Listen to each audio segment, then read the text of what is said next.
is the real Donald Trump, the guy who never pays his bills, the guy who stiffs his own workers, and then claims to have $10 billion and then rubs it in their face. That's the #1 cancer for the Trump team, which is that Trump's crazy and he thinks he won the election. Vance is stuck. If he says, yeah, Trump won, he sounds crazy. And that drives a giant news cycle.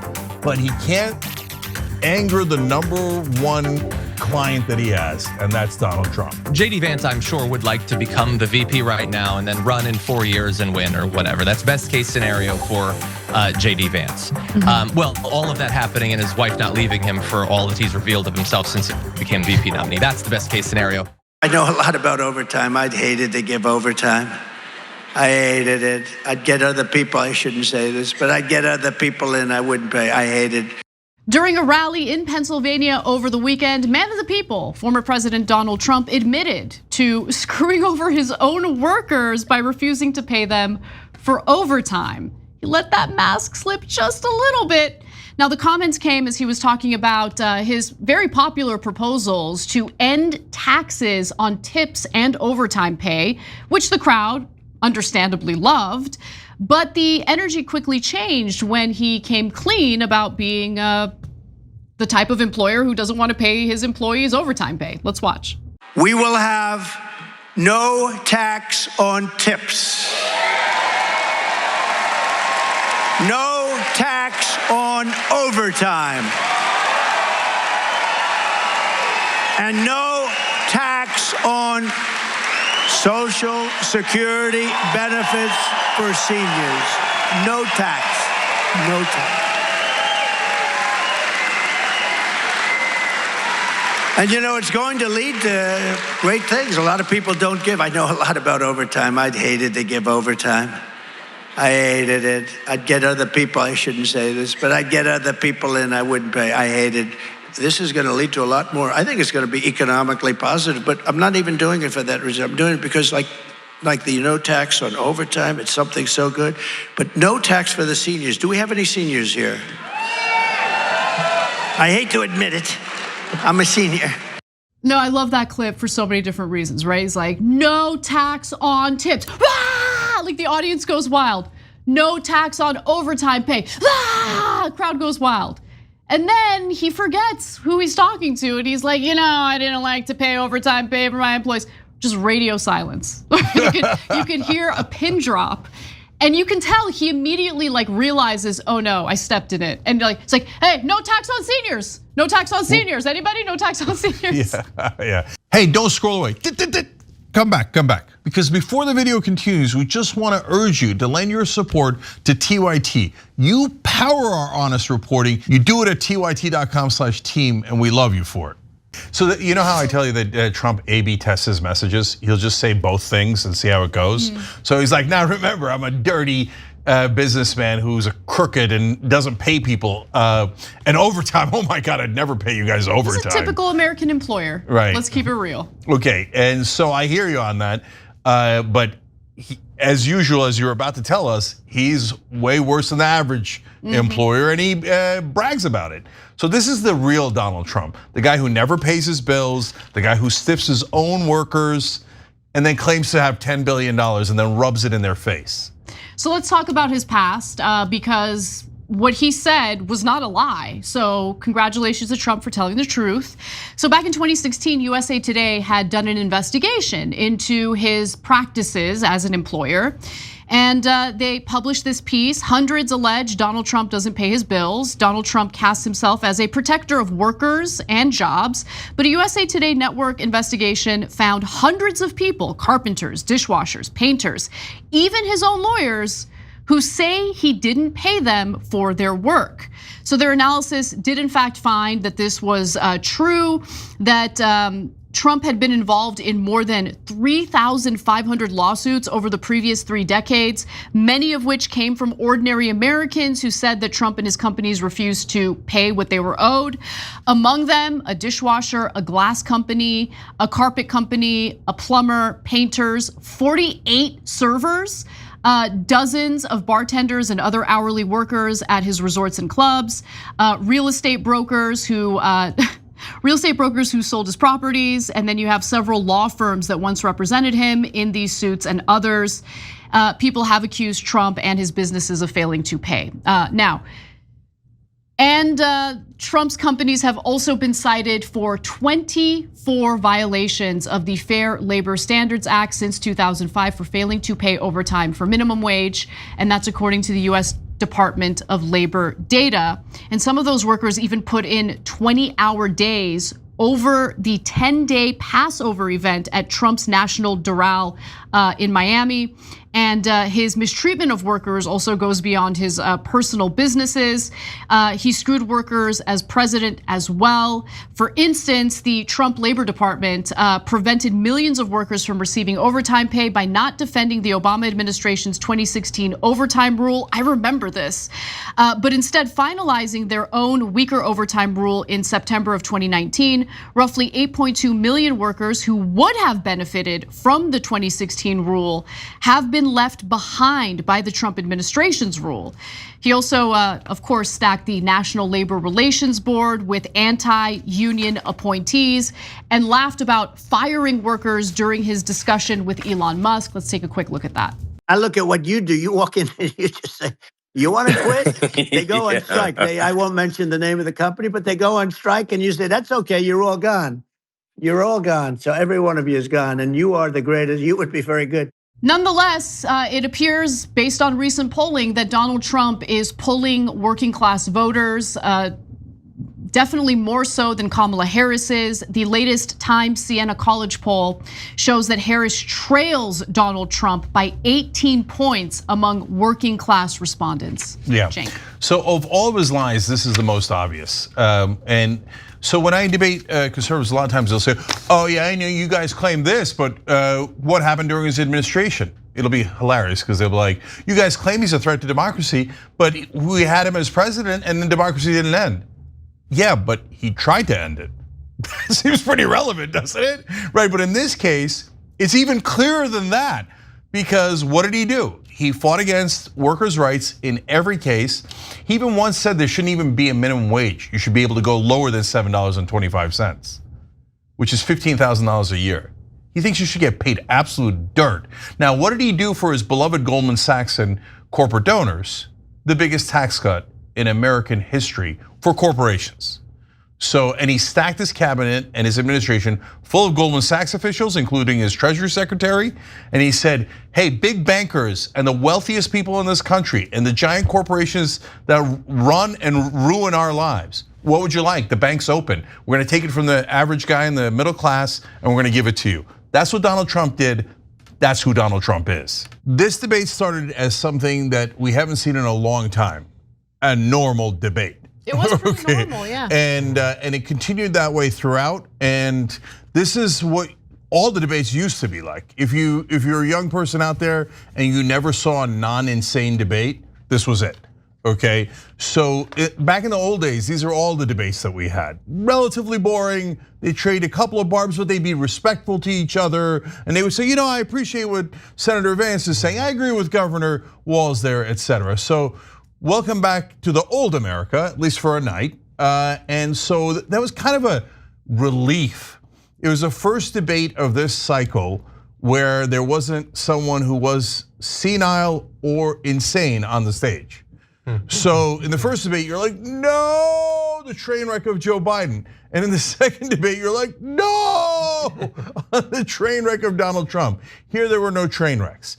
So in the beginning, we're on most honest show in America, I had Vance winning, and I'll tell you why in a minute, okay? Then I thought Walz pulled even, but just even. And at the very end, I thought Walz took the lead and won the debate. So I'll break it down for you. In the beginning, Vance's #1 job was look normal, look normal, look normal, right? Because he's gotten called weird, he's awkward, he hasn't been doing well on the campaign trail. Of the 4 candidates, he's the least popular, right? President and vice presidential. And of the 4, the most popular is Tim Walz. So he had to look normal, he had to look non-insane, especially because the top of the ticket is a total lunatic. So this was him saying to Americans, look, we're not all insane. I could put together sentences without saying the craziest things you've ever heard in your life. Now, it doesn't mean that he didn't say things that were wrong. He did. In a little bit in our coverage, I'm going to show you his best moment too. Because again, our job is to be honest with you guys on who did well, etc., not just root for the guy that you want. So, and Walz was definitely nervous in the beginning. And then he had one slip up about how he's friends with school shooters. He met, of course, with the victims of school shooters. Or did he? Okay, but the Republicans are gonna, that's the most normal, benign slip up. When Joe Biden, for example, said, we finally defeated Medicare, I was like, no, that's not a normal slip up. It was part of his senility. in the case of Tim Walz, he just misspoke. Vance did that same thing. So, but he was nervous in the beginning. Now, in the middle, what Walz started to do was keep giving great explanations for Democratic policies. He defended regulations. Democrats never do that in a debate. And he did it really well. He's like, look, if your house is gonna be on fire, catch on fire, we gotta have some regulation to prevent that, right? Because we don't want you to burn to death. He explained healthcare and how Obamacare helped and how the Republicans don't have a plan, etc. Now, what Vance was good at was, Vance came in and kept emphasizing the good economic times in the first 3 years of Trump. See, if they only did that in this campaign, they'd have a pretty good shot at winning. Now, I could break that down for you, then you get into my political ideology and I can show you why I don't think that's exactly right. But as a matter of strategy, that is definitely the correct strategy. Instead of saying, they're eating cats, they're eating dogs, they're executing babies. Like, what is that, right? So this is a more rational and smarter way to go.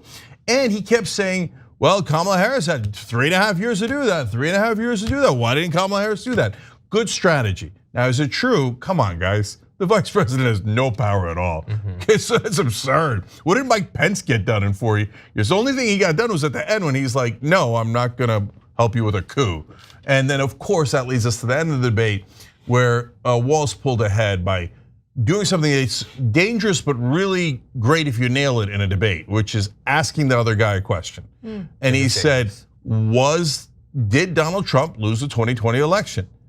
And that's the #1 cancer for the Trump team, which is that Trump's crazy and he thinks he won the election, or he's lying about it to trick MAGA, etc. And you seem unhinged if you still say, oh no, I think Trump won, right? So Vance is stuck. If he says, yeah, Trump won, he sounds crazy. And that drives a giant news cycle. But he can't anger the #1 client that he has, and that's Donald Trump. He knows that if he says, oh yeah, of course he lost the election, Trump's gonna kick him off the ticket with a month left to go. Right? He's gonna bring Pence back. Okay, so give me RFK Jr. So he gave no answer at all. And then Walz came back in and said, wow, that non-answer is telling. And this is the difference. No matter what you agree and disagree on politically, you can't have somebody who loses an election say, I didn't, and try to hold on to power and overthrow our democracy.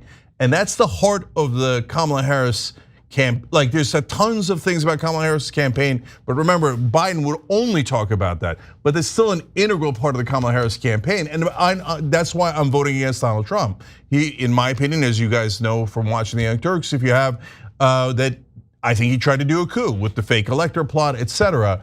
So that was a very convincing argument at the end, and I think it put Walz over the top and won the debate. Anna, what do you think? I agree with your overall analysis. For me, the turning point for Walz was when the question of reproductive rights came up. I think that he did shine in the way that he responded to that. He had, look, I'm usually not the person who's enamored with anecdotes, but that issue is a perfect issue to bring up specific cases in which women were victimized by these abortion bans. And so he did that. He relayed the message with empathy. And I feel like that's the moment in the debate where he really got his mojo going and then just was more and more confident as the debate went on. So I agree with you on that. To be quite frank, I think Walz started off incredibly nervous. And in fact, in the very first answer where they were discussing Israel doing a preemptive strike in Iran, which, by the way, the framing of that question was weird. What do you mean preemptive strike? Israel has already done strikes in Iran, but okay, putting that aside. He kind of misspoke, his answer was strange, but again, he got better and better as the debate progressed. Yeah, Yeah, I agree. I definitely think he started off weak. I agree with you that the first great point was, I wouldn't say the topic of abortion, I would say the first majority of the topic of abortion. I think that his initial comments were good. I agree, the use of anecdotes, it's the best sort of way that you can use anecdotes. I do think that on the latter half of the abortion stuff, he did a good job of describing how the new legal status quo is extreme. He didn't do a great job of describing how Vance is extreme on that. I don't think he did a great job of explaining how a second term under Trump could take this even further and talk about how Donald Trump is going on talk shows and saying we're looking into dialing back, contraception rights and things like that. Like, I think he could have gone a lot further, but the start was good. And I definitely think the defense of democracy stuff was good. I think he had some awkward moments. The response to the question about Tiananmen Square was very awkward and uncomfortable, particularly at the end. And I do think if you're evaluating who won, I think it very much depends on your frame of reference. If it's just those two against each other, I think Walz probably narrowly won, but if you said that Vance narrowly won, I wouldn't disagree with you that much. I think it sort of depends. I do think that considering how bad Trump lost the last debate, the fact that Vance at least was close is a win for the campaign. I think that that's definitely true. And I like the way that you started off this segment talking about this sort of a return to what things were like before, because we have a lot of younger viewers who don't necessarily know. It's not like these were great honorable gentlemen. Vance was wildly dishonest about January 6th and about abortion and about healthcare policy and about a lot of these things. Yeah, he was just more sophisticated about it. Yeah, he wasn't lying to you as he spat in your face over and over again with the lies. He was just lying to you like politicians do. Whereas Trump is talking about people making like Reuben sandwiches out of collies. Like, it's a different sort of lie. Name calling, talking about golf, penis talk, like that kind of stuff wasn't really a mainstay of political debates until Trump came along. So I will say it was nice to hear two individuals engage on the issues. Yes, there's deception and all of that, but they didn't disrespect each other. Yeah, well, so last couple of things here in the summer at least, and then we're gonna have all the clips for you in our live coverage. Vance had to look normal. That's why him being polite and respectful, et cetera, was really well played on his part. Strategically, it made people feel more comfortable with him. Walz, I wish throughout that he had attacked a little bit more. I know he's doing the folksy thing and he's a polite guy and all that stuff. I mean, golly gee, I'm a knucklehead and blah, blah, blah, and all that folksy. But at the end, I like the knucklehead. Yeah, I like the knucklehead. Being too nice to Vance, I don't love. But he is also matching the energy and the tempo of Vance, and so he doesn't look as mean if he over attacks. I get all that, but at the end of the day, when it got to the end of as it got into the second half of the debate, Walz was very tough on Vance without seeming mean. Yeah, exactly. So he did it like, it's not often that I think that someone else did a better job at a debate than I would have. I don't think it's ever happened before.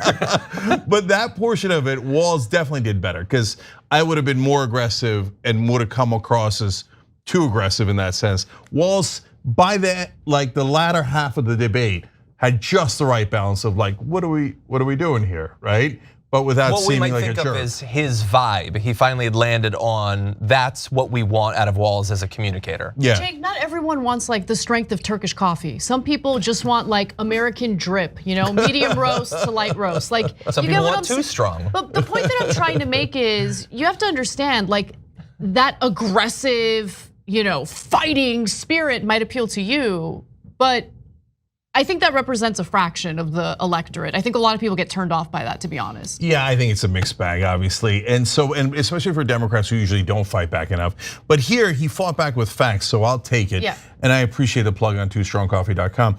I'll also put in a plug on shoptyt.com where we have tons of Walz merchandise, including one that just dropped. Okay, now. And can I say that I'm pushing for an I'm with Knucklehead with an arrow t-shirt? Let's get that going, graphics department. Yeah. It should be, for Walz, it would be pointing up, yeah. Yeah, look, the last point I wanted to make on the substance of it was there was an interesting, important part, also kind of amusing if you ask me, about healthcare, where we got back to Trump's concepts of a plan, and Vance didn't have a good answer there, because he kept saying about Kamala has 3.5 years. Well, Trump had 4 years to come up with a healthcare plan, and he didn't at all, right? And then when they got into pre-existing conditions, JD Vance is like, oh, no, it's okay, because we already have a law that protects you against pre-existing conditions. Yeah, that law is called Obamacare, and you're welcome, okay? The one that Donald Trump tried to take away, you remember that? But he failed, as he usually does, in taking it away. So that answer was terrible on healthcare. And now it's been 8 years, 9 years since he said he was gonna have a better healthcare plan than Obamacare. And at the last debate, he still was at concepts of a plan. You know why? Because he doesn't care about you. He doesn't care, like no donor paid him to have a healthcare position that helps you. In fact, donors usually pay to have healthcare positions that hurt you, right? And that's true of Republicans and Democrats. But the fact that Democrats did actually help you with Obamacare, it's not the world's greatest bill. We've talked about it a billion times, but it did get rid of that provision that was terrorizing America.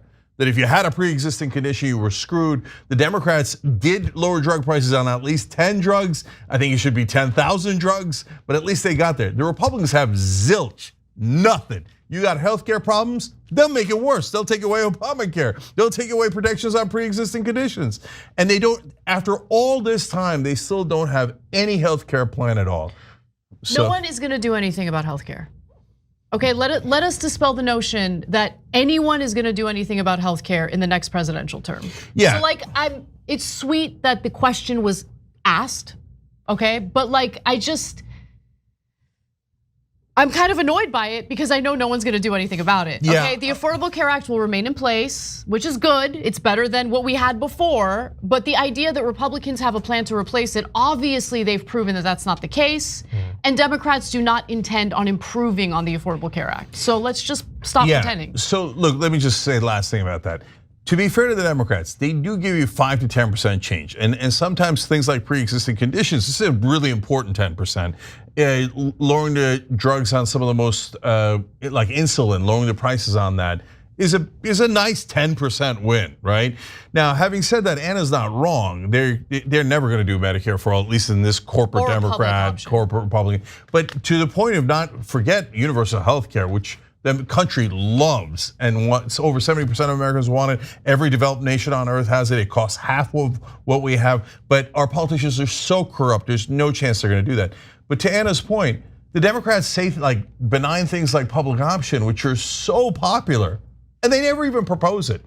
Because if you think AIPAC or the oil companies or defense contractors are enormous donors that control our government, A, you're correct. But B, oh, they got nothing on the drug companies. Drug companies in this cycle, when there isn't that much on the line, have already spent 4 times what AIPAC is spending, right? So that is why nothing gets done, because the politicians work for them. Most honest show in America. So if you're hearing some Democrats tell you how the Democrats are gonna solve everything, the Republicans are telling you the Republicans are gonna solve anything, that's nonsense. The donors are in charge. Yeah, and look, Biden ran on wanting to pass a public option for healthcare, and he didn't fight for it at all. Kamala Harris isn't even running on a public option. So that's the reason why I just feel like we're wasting our time even discussing how healthcare is gonna change under the Democrats. It's gonna be the same. So just in case this is the last debate, I'll end my part of the summer by saying, look, at the end of the day, the Democrats are 10% change. And that's what they almost always deliver, 5, 15, depending on the president, right? About 10% change, just enough so that you don't blow up and that you got a little release valve from the pressure of all of our lives and the corporate rule that we're living under. The Republicans generally go 50% in the wrong direction, right? Or sometimes 100% in the wrong direction. And then on top of all of that, when Trump wouldn't leave office, and he had people attack the Capitol, and they said they're going to murder your vice president. And he said he deserves it, and then he said we should terminate the Constitution because he didn't win. No chance. I'm voting for Trump. None of you should vote for Trump. So Vance looked relatively normal today. There's a pretty decent debate performance. He looked like a normal, sane human being. And yeah, did he lie? Of course. And Walz caught on the Tiananmen Square thing. But remember, guys, also if you're young, all politicians lie. They've been lying in debates for time immemorial. They get special training right. in it. Yeah, so this was a normal lying politician debate. Yeah. And Walz told way less lies. I mean, at the debate, I don't think he told any lies, but the Tiananmen Square thing's uncomfortable for whatever the hell he was talking about when he made that initial comment. Yeah, but overall, Vance had a bunch of lies, but not bad. But at the end of the day, this is, in my opinion, this election is not a close question or a decision. Take a look here. We asked people whether they have a favorable view of the candidate or not. Before the debate, Walz was at a plus 14. So if you take his favorable minus his unfavorable, he was at a positive 14. After the debate, he's at plus 37. And look at Vance. He did a ton of progress on his favorable ratings. We know he's been one of the most unpopular vice presidential picks out of the gate. But look at the good he did himself here. He went from a minus 22 favorable rating before the debate with this group of debate watchers to a minus 3. But again, this group of debate watchers is about 5 percentage points more Democratic overall than an overall registered voter population would be. Well, that was some of the analysis following the vice presidential debate of the 2024 election cycle, of course, between JD Vance and Tim Walz. Real quick, before I get to some more of the analysis, very curious what you thought of what we just watched, John. I mean, I think there's a lot of different things that you can hope to accomplish from a debate. The top line thing that a lot of people focus on is who won. But what does that even mean? You can mean a lot of different things by who won. I think across most of the answers, last night, and I stand by it, would give a narrow win to JD Vance. But one thing you can do, and honestly, to the individual candidate long term might be the most important part, is how does it change people's opinion of you? Either in that clip, they were talking about sort of raw favorability, and then they also tracked, do you think that this person is qualified to be president necessary? Changing those numbers might not immediately change the overall polling numbers for the presidency, but they can also, but it still can be a very important thing long term for the candidate. Yeah, I agree with you on that. So let's get into some more of the polling and what voters were saying after the VP debate. So when you look at the post-debate polls, voters seem kind of split actually on who did better, whose performance was better, suggesting that Americans actually came away with kind of liking both politicians, which is surprising. And look, before I get into the details and the numbers, I think a lot of that had to do with the fact that it was a breath of fresh air to see two individuals who disagree with one another act like adults, you know what I mean? And not like immediately devolve into ridiculous, childish name calling and stuff like that. So I think that the debate was much more substantive than what we got in the presidential debate. And I think we know why. We know what the common, the lowest common denominator was in the presidential debate. Now, with that in mind, let's talk a little bit about what the polls are saying about the VP debate. According to a poll conducted by CBS and YouGov, 42% of viewers said that Vance won the debate versus 41% who said Walz was the winner. 17% of viewers said the debate was a tie. So, I mean, that's pretty much everyone seems to think it was a tie. Like the outcome seems to have been a tie. Okay, then you have CNN's poll resulted in a very similar result with 51% of viewers hailing Vance as the winner versus 49% for Walz. Walz's performance fell short of viewer expectations as 54% had predicted a Walz victory before the debate versus just 45% for Vance.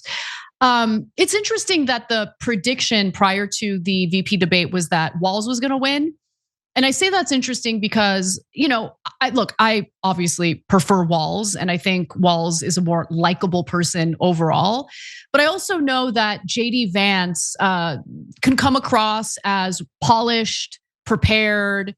I disagree with JD Vance on a lot of things, but in terms of optics and the way he presents himself, I had a feeling that he was going to do well, right? Like his performance was going to be okay.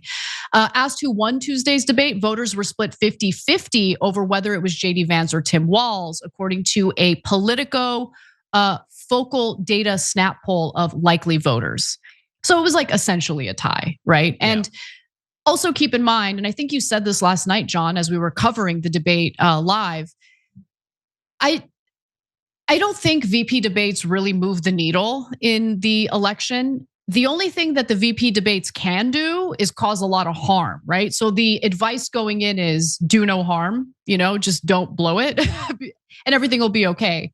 And I think mission accomplished for both of the candidates. What are your thoughts? Yeah, I think that there were a couple of moments that maybe could break through as examples of doing some harm. I mean, there's the possibility that the refusing to answer who won the 2020 election was a moment, and by itself isn't devastating. But like Vance was asked about it today, and he once again refused to answer. So he's now creating a thing that every reporter is gonna feel like, well, I gotta be the latest one to ask him. And if it just becomes this ongoing thing where he refuses to acknowledge reality, then that looks really bad for him.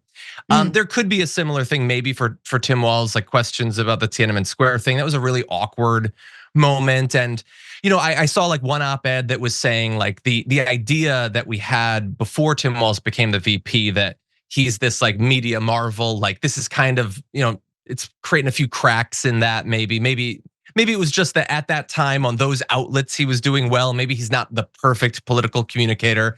Again, some of these early evaluations coming out of the debate, I think might go a bit too far. But yeah, I think overall it's unlikely to change much. They rarely do. And the strategies that both of the candidates were pursuing was very safe.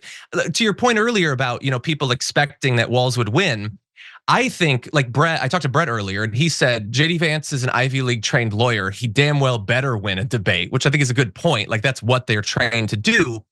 But I think if you assumed, and I assumed that Walz might win, it's not necessarily because I think Walz is a great debater. Famously, when he was chosen, he said he's not a good debater. It was more that there's a lot of material you could use against Vance. You could bring up the childless cat ladies and the raising taxes on people without kids and all on and on and on the crazy things that he said. But the strategy was so safe that Walz didn't really do that. And there was also the chance that Vance might, like Trump might have told him, like, you gotta say Haitians are eating cats. Like you gotta say this crazy thing. And that the strategy wasn't like that. So I think there was some like meta contextual things that led people to think Walz could win beyond just Walz is a great debater. Yeah, that's a really good point. And CBS also spoke to some of the voters in Michigan after the debate. And let's take a look at what they had to say. I'll give you information about where they lean politically after we watch. Take a look. Raise your hand if you feel like Senator JD Vance won this debate. And then 2 people feel like Governor Walz won the debate. So you said that you felt like JD Vance articulated his arguments the best. Bill, talk to us a little bit about that.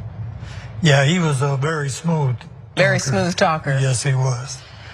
Eric, what about you? I know you said you felt. Yeah, I also agree that JD Vance, I think, was a smooth talker. The thing that I appreciated about Governor Walz is that I felt like he did answer more of the questions, like with data points and like with evidence. So I appreciated that perspective.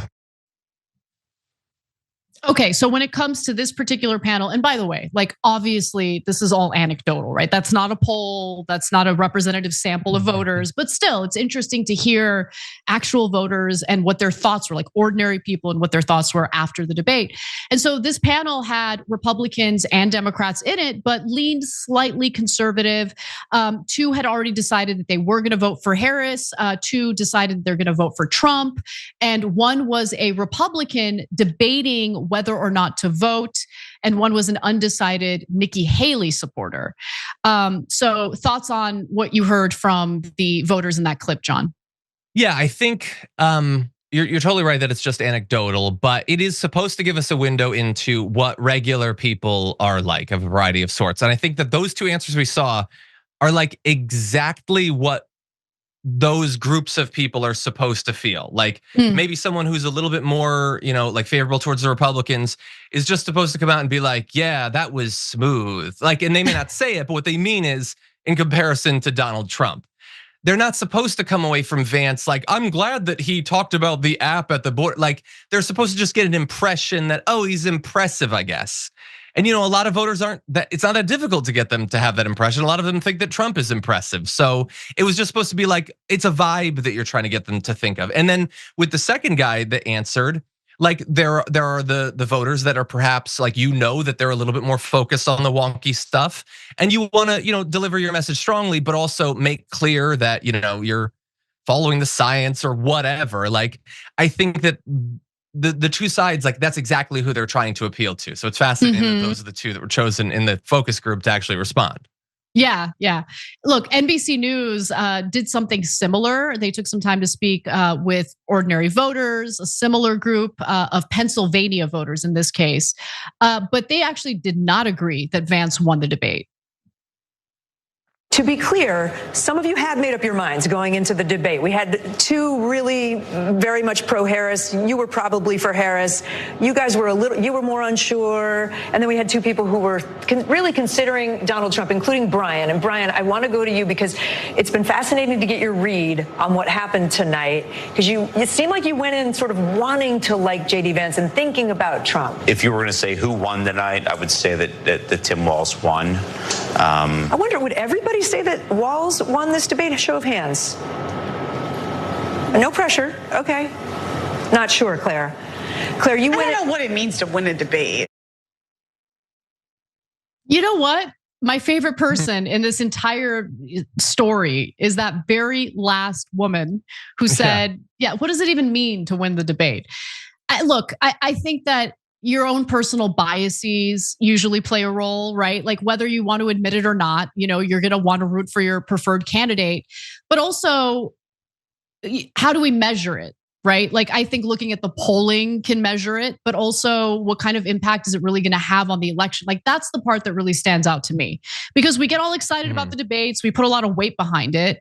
But overall, I don't think debates really move the needle that much. They could cause a lot of harm to a candidate, as we learned with Biden, obviously. But in the end, a lot of people judge based on vibes. I think confidence really matters. Tim Walz being nervous in the very beginning of the VP debate wasn't great, but he loosened up, and then by the end, he was freaking killing it. So those are my thoughts, and at the end of the day, the VP really doesn't do anything. The only time the VP becomes relevant is if something happens to the president. But overall, it was a perfectly fine debate. I liked that it was civil. I liked that it was a little bit boring. And I want more of that. I want boring, substantive debates. Yeah, I would like a little bit less lying, but I like those two things that you talked about. And to how much the VP matters, we learned that the VP only matters if something happens to the president, as you said.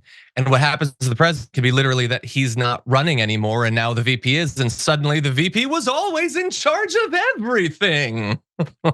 And obviously not a single one of these Republicans thinks that, but it's convenient, I guess, to pretend.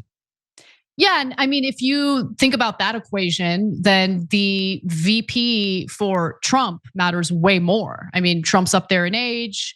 You never know. He seems healthy, but you never know. He's up there in age. Let's just put it that way. And so the possibility of JD Vance taking his place, if God forbid something happens to Trump, is a reality. It's a possibility. So something to keep in mind. Well, yeah, and bear in mind, he'll be keeping in mind, JD Vance, I'm sure, would like to become the VP right now and then run in 4 years and win or whatever. That's best case scenario for JD Vance. Well, all of that happening and his wife not leaving him for all that he's revealed of himself since he became VP nominee. That's the best case scenario. But another perfectly fine scenario is Trump loses, and in 4 years he runs, and wins then. Like he's young, he's like 40 years old or whatever. Like he's got plenty of time in a cycle or two to run. And one of the ways that you set that up is by appearing to have had a good debate. People will remember that to some extent 4 years later. And so this could be good for him either way. Honestly, my personal opinion is that JD Vance's chances of having a smooth presidential run are greatly enhanced if Trump loses. The reason why I say that is because, look, we know how Trump is, and we know that he demands extreme loyalty. And by the way, as someone who scores high in loyalty when it comes to moral intuitions, like he goes too far for me, like way too far, right? Like he wants people to support him even when he's doing really terrible things that are harmful to them, And so there's some chance that if Trump were to win, and if JD Vance is his VP, like, is he gonna nod his head and go along with everything that Trump wants? He might.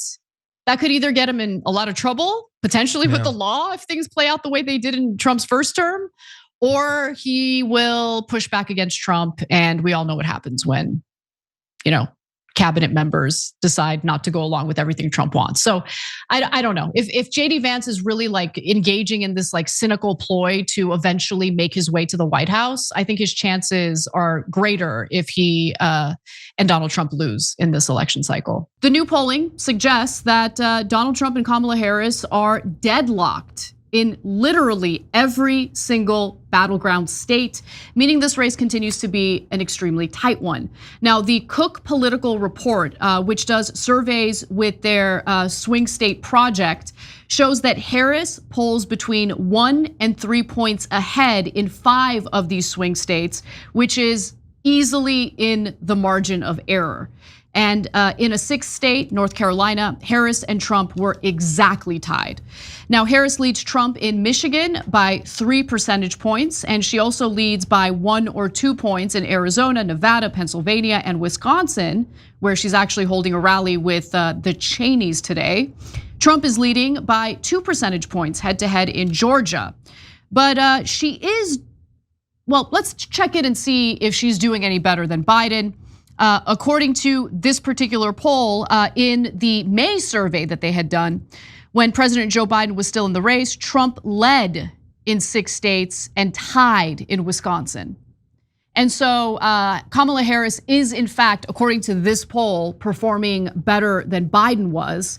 And so that's good news, but it's not good news when you consider how tight this race is. And every strategy that we've seen from Democrats to hurt Trump and help get Kamala Harris elected doesn't really seem to be working. Cenk did a live video yesterday on the special counsel's indictment into Donald Trump. They unsealed that indictment, and now we have additional details about what Trump is accused of doing in order to overturn the results of the 2020 presidential election. I don't know if that's even gonna make a dent at this point, but it just seems like nothing's working. And I think Democrats need to look inward and figure out what is it about our party that makes voters not trust us, not wanna vote for us, and consider someone like Donald Trump instead. Yeah, so great point. I mean, look, I'm both mystified by this and totally get it at the same time. But we at least know the base of knowledge, and you know the base of knowledge as to why these phenomena are happening. People in mainstream media have no idea, and they're constantly like, I don't understand. And it's because the American people don't like the establishment. They don't like the powerful. They feel like they're being oppressed by big business, big government, etc. That's not a hard concept to understand, because it's in every single poll. But they read those polls and can't see them. They're blinded by their own bias because they're in the establishment.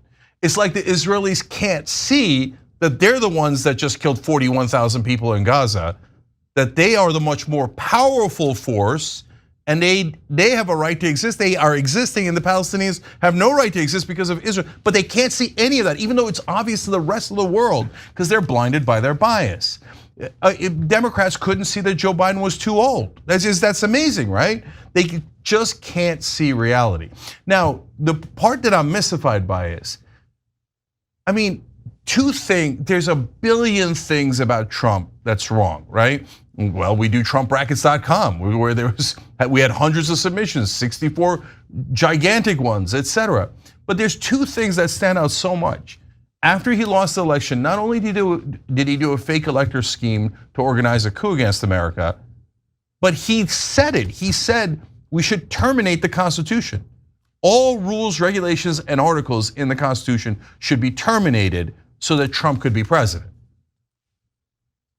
Okay, and then the second thing is, now this new motion shows a second source saying, hey, Mr. President, they're trying to kill your vice president. Mike Pence's life is in danger because your fans are trying to kill him. And he said, quote, so what? And he told Mark Meadows, I think he deserves it. So You know, it is incredible because you would think that news like that and details like that would change the minds of a lot of voters who currently support Donald Trump. But you also have to think about what is impacting Americans day to day, right? So when you think about protecting democracy, I think for a lot of people, you know, they might think, well, the media is being hyperbolic about this. Remember, there's a lack of trust toward the media. So the source where the information is coming from might not be a source that they trust. But also think about what Americans are affected by day to day. And that's what their priorities are gonna be when it comes to choosing the politician that they want to represent them and their interests. And look, I made this point yesterday, but I'm gonna make it again because I was listening to some news about Donald Trump's speeches and recent rallies. And look, one thing that's clear about Trump is he's simplistic in what he says and he's repetitive. And so what he keeps repeating in every single rally, no tax on tips, no tax on tips, no tax on tips, in an economy which is essentially a service economy where the majority of workers work in the service industry, that is a big deal. And when you look at Kamala Harris, you know, she has put out some statements about what her agenda would be, what kind of policies she would pursue, but it's not as simplistic, it's a lot more nebulous, if that makes any sense. And it's hard for people to take it and kind of think about how it would be applied to their personal life and how it would improve their personal life. You get what I'm saying? Of course, look, there's 100 ways to be a populist that are so easy. I mean, when you talk about housing, her plans on housing aren't bad, but if she went on the stump and said, this is exactly how private equity buys up your houses and then turns you into renters and steals the value of your homes from you, she would be the most popular politician in America by a landslide, right?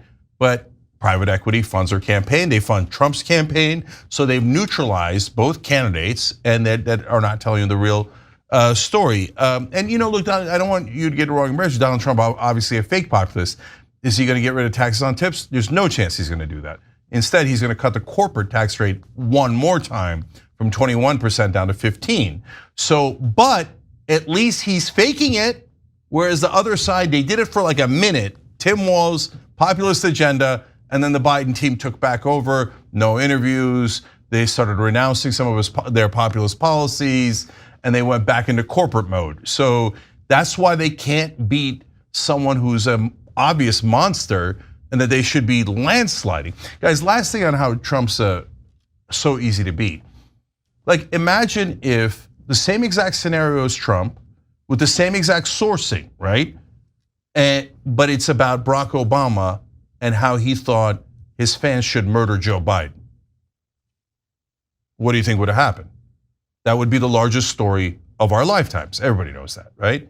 Imagine if Biden's chief of staff goes to him and says, sir, your fans, they think you're young and dynamic. They're really upset that Kamala Harris might replace you. They're trying to murder her. They're chanting, hang Kamala Harris, hang Kamala Harris. And Biden said she deserves it. The largest story of all of our lifetimes, times 10, and everybody knows it. Same exact thing with Donald Trump, barely a blip. And by the way, the Democrats barely mention it. I know. Wait, hold on, mention what? That he didn't mind his vice president being murdered. Like that's not a thing they talk about often at all. They mention January 6th, they say threat to democracy. They talk about he's a threat to democracy, but why okay, not? Fair. But I don't know how much that's gonna move the needle, to be honest with you. Well, I mean, no, but that's the insanity of it, guys. That's the insanity. Look, I get it. MAGA doesn't believe anything. I'm not talking about MAGA. And in fact, I told you this before, in social media, I put out this story that's indisputable. And you know what? They didn't dispute it. Half of them were like, yeah, we don't mind. We don't mind if Mike Pence was murdered because then Donald Trump would be president. Okay, there's nothing you could do about MAGA, but there's tons of independents who would not vote for anyone who wanted their vice president murdered, okay? Because that's beyond insane. And then the termination, he said, I want to terminate the Constitution. What's complicated about that? If Obama or Biden had said, I want to terminate I mean, Tim Walz misspoke by an inch. And instead of saying that I'm friends with the families of the victims of the shooters, he left out victims. And they're like, he's friends with the shooters. They go ballistic over the most obvious misspeaking of all time, right? Imagine if Tim Walz or Kamala Harris said we should terminate the Constitution. the right wing and the mainstream media would all say, no, the race is over. The race is over, Donald Trump is president. But Trump says it and everybody's like, that's totally fine. It's not fine. It's not fine. I agree with you that it's not fine.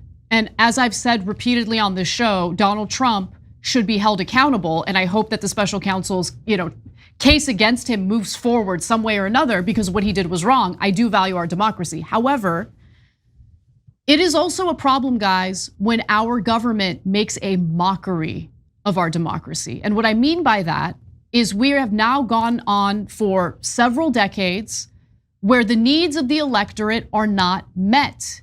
And when you have a democratic process that's supposed to elect individuals who serve you and your best interests, who seek to take care of the American people, and they fail to do so again and again and again, people increasingly stop caring about our precious democracy. I think that is a wrong way to approach it. I think that we need reforms in our system of government that ensures that our elected lawmakers actually serve our best interests rather than take bribes and serve the best interests of the corporate elite and foreign leaders. But I'm just thinking about what is being communicated to the electorate overall and what has been communicated to the electorate overall, not just for a few years, not just over the years that Donald Trump has been on the political scene, but for literally decades. Literally decades. Thanks for watching the Young Turks, really appreciate it. Another way to show support is through YouTube memberships. You'll get to interact with us more. There's live chat emojis, badges. You've got emojis of me, Anna, John, JR. So those are super fun. But you also get playback of our exclusive member-only shows and specials right after they air. So all of that, all you gotta do is click that join button right underneath the video. Thank you.